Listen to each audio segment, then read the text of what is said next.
he's evading the arrest. Kasi nga, until now, di sana sumuko na siya. May standing warrant siya. Kaya nga, ang sabi doon, fugitive from justice. Diba? Sinabi ka ni SIL.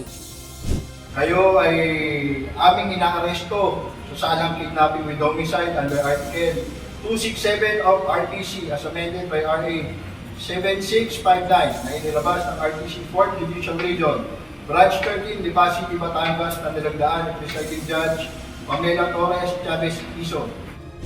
Matapos ilabas ng Lipa City Regional Trial Court Branch 13 ang panibagong warrant of arrest laban kay Charlie Atong Ang at 20 iba pa.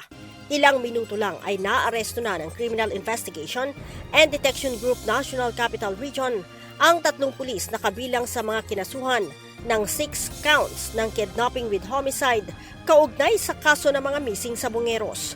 Ayon kay CIDG NCR Chief Police Colonel John Giagi, ang 3 pulis ay naka-restrictive custody na rin sa Campo Crame bago pa ilabas ang warrant of arrest laban sa mga ito.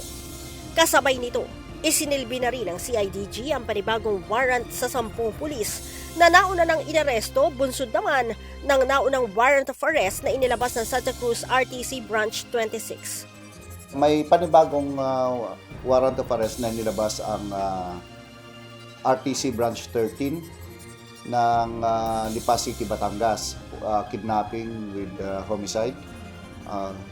So,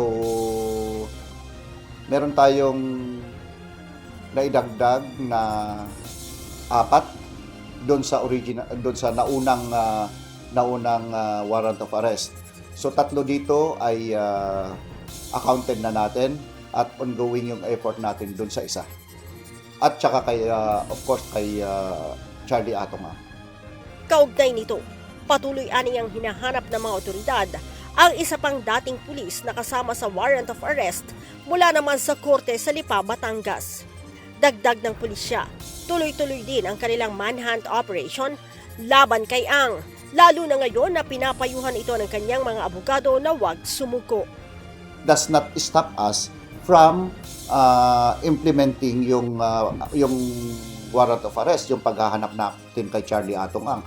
Mula nung nilabas itong yung naunang warrant of arrest hanggang ngayon, walang tigil ang ating kapulisan sa paghahanap kay Charlie Atong Ang.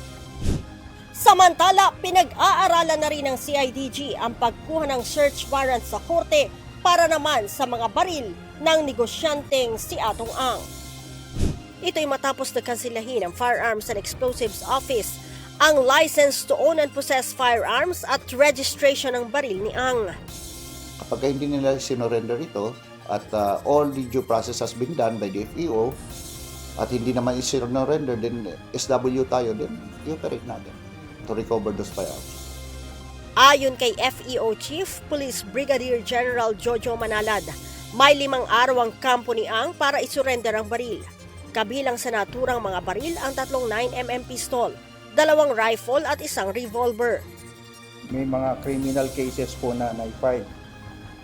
So, issued by Presiding Judge Mary Jean Tibo Kahandag Ong. So, yun po yung pinagmulan ng revocation. Ano po ang basis naman ng ng FEO? Sa Section 4 po, yung sa license to own and possess firearms, kapag po ay na-convict yung isang tao or nagkakaso ng may punishment, may pagkakulong ng more than 2 years, revocable po yung kanya ng lisensya sa sa firearms, including their registered firearms. Sa ngayon, nasa 20 akusado na ang hawak ng mga otoridad mula sa 22 akusado sa kaso ng missing sa Bungeros.